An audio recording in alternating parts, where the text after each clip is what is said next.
वैश्विक महामारी कोरोना के चलते दुनिया भर में कहर बरपा था।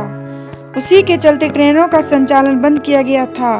औरैया के अछलदा रेलवे स्टेशन पर पैसेंजर ट्रेनों का ठहराव न होने से यात्रियों को भारी दिक्कतों का सामना करना पड़ रहा था। इसके बाद अछलदा रेलवे स्टेशन पर पैसेंजर ट्रेनों का ठहराव करने के लिए समाज सेवी संगठन आगे आए और गाड़ियों को रीस्टोर करने की मांग की, जिसके बाद गाड़ियों का ठहराव पुनः हो पाया। जब से देश में वैश्विक महामारी कोरोना आई थी तब से कुछ गाड़ियों का अछलदा रेलवे स्टेशन से कुछ गाड़ियां हटा दी गई थी, उनका स्टॉपेज ख़त्म कर दिए गए थे। उसके बाद जब कोरोना ख़त्म हुआ तो लगातार यहाँ की जो समाज सेवी संगठन है अछलदा वेलफेयर सोसाइटी, उसके द्वारा लगातार प्रयास किया जा रहा था यहाँ पर गाड़ियाँ रुकाने का और रीस्टोर गाड़ियों कराने का। एक गाड़ी नई भी मिली है, एक गाड़ी रीस्टोर भी की है। उसके लिए कितना प्रयास किया गया, हमारे साथ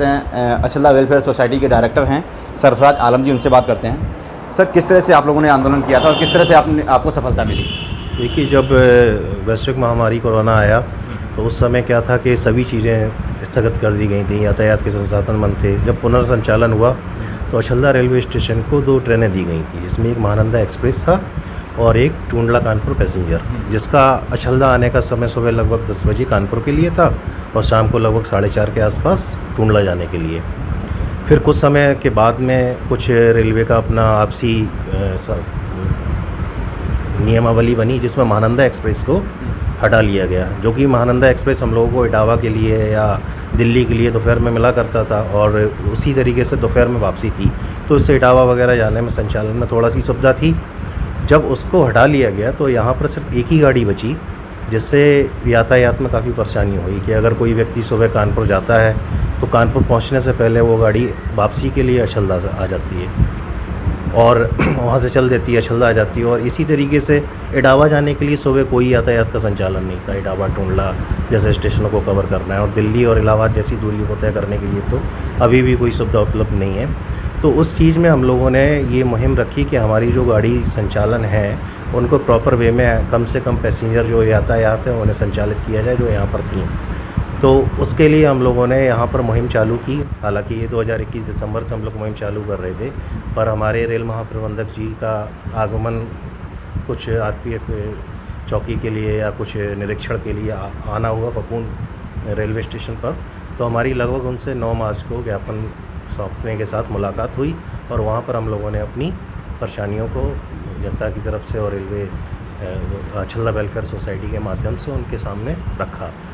तो उसकी कार्रवाई सुनते हुए रेल महाप्रबंधक जी ने ये हमारी चीज़ों को रेलवे बोर्ड तक पहुंचाया और कुछ समय पश्चात, यानी कि ज़्यादा ही समय नहीं लगा, लगभग हमें अप्रैल तक इसका परिणाम मिला और एक नई गाड़ी उन्होंने, जो पहले इटावा से फपून से कानपुर के लिए चला करती थी, उन्होंने कानपुर के लिए सुविधा में उपलब्ध कराई कि उसका संचालन इटावा से कानपुर के लिए संचालित कर दिया। उस गाड़ी से काफ़ी राहत मिली। फिर भी ये समस्या बनी हुई थी कि इटावा की ओर, टूंडला की ओर जाने, आगरा की ओर जाने के लिए हमारे पास कोई यातायात का अभी भी साधन नहीं था, जिसकी मांग हमने ट्विटर के माध्यम से, सोशल मीडिया प्लेटफॉर्म के माध्यम से, ज्ञापन के माध्यम से, सांसद जी के माध्यम से बार बार रखी। हालांकि जो ये गाड़ी हमें विस्तार के रूप में मिली उसमें सांसद जी का भी काफ़ी योगदान रहा, क्योंकि उनको भी रेलवे महाप्रबंधक के साथ साथ हमने सांसद जी को भी ज्ञापन सौंपा था। तो फिर से हमने वही मुहिम और उसी तरीके से दोबारा से अपनी बात रेलवे अधिकारियों तक, सांसद जी तक पहुंचाने की कोशिश की और निरंतर प्रयास करते रहे। कुछ समय बाद हमें ये सूचनाएं अखबार के माध्यम से, समाचार के माध्यम से ये मिली कि अगस्त तक हमारी सारी गाड़ियाँ रीस्टोर कर दी जाएंगी। इस बीच में एक रेलवे के थ्रू सूचना जारी हुई, जिसमें सारे राइट्स जो हैं मेमू ट्रेन को चलाने के लिए रेलवे महाप्रबंधक जी को दे दिए गए हैं। तो हम लोग उसमें उस आश्वासन में इंतज़ार किया, पर अगस्त के समापन के बाद भी जब गाड़ी रीस्टोर नहीं हुई कोई, तो हम लोगों ने एक मुहिम फिर से सितंबर में चलाई और अपनी बात को रेलवे के वरिष्ठ अधिकारियों को, जैसे जीएम सर को, डीआरएम सर को और हमारे रेल मंत्रालय को, रेल मंत्री जी को, सांसद जी को सूचना दी और उस सूचना को संज्ञान में लेते हुए रेलवे में काफ़ी तत्कालिक परिणाम भी दिया। जैसे कि हमने उस मुहिम को 9 सितंबर को चलाया और हमारे पास में जो गाड़ी है वो 12 तारीख में रिजल्ट के रूप में देखी रही। इसके लिए रेलवे बोर्ड का, रेलवे अधिकारियों का, रेलवे के डिसीजन का हम सम्मान करते हैं और उन्हें काफ़ी तहे दिल से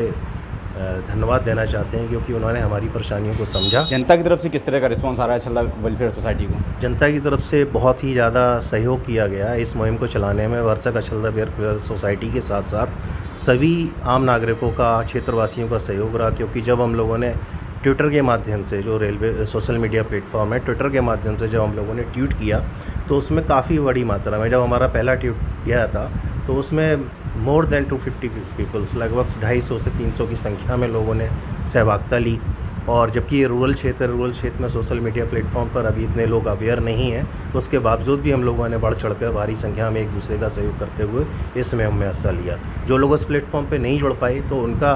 व्यक्तिगत तौर पर काफ़ी योगदान रहा है, और सभी क्षेत्रवासियों ने बढ़ चढ़ के इस प्रयास को और अपनी सूचनाओं को लोगों तक,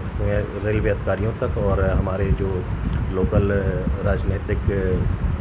नेतागण हैं या इससे संबंधित जो लोग हैं उन तक सारी परेशानियों को पहुंचाने की भरसक पूरी सहयोग किया है सारी जनता। से जुड़े और भी लोग हमारे साथ में हैं। अब अछलदा वेलफेयर सोसाइटी का आगे की प्लानिंग क्या है? तो आगे मुझे ऐसा विश्वास है, इसी प्रकार से जो है अछलदा वेलफेयर सोसाइटी के माध्यम से जो गुहार लगाई जा रही है और लगाएगी, तो उसमें हमें जो है तूफान एक्सप्रेस की जगह पर कोई मेल एक्सप्रेस मिलनी चाहिए और महानंदा एक्सप्रेस होना जो है यहाँ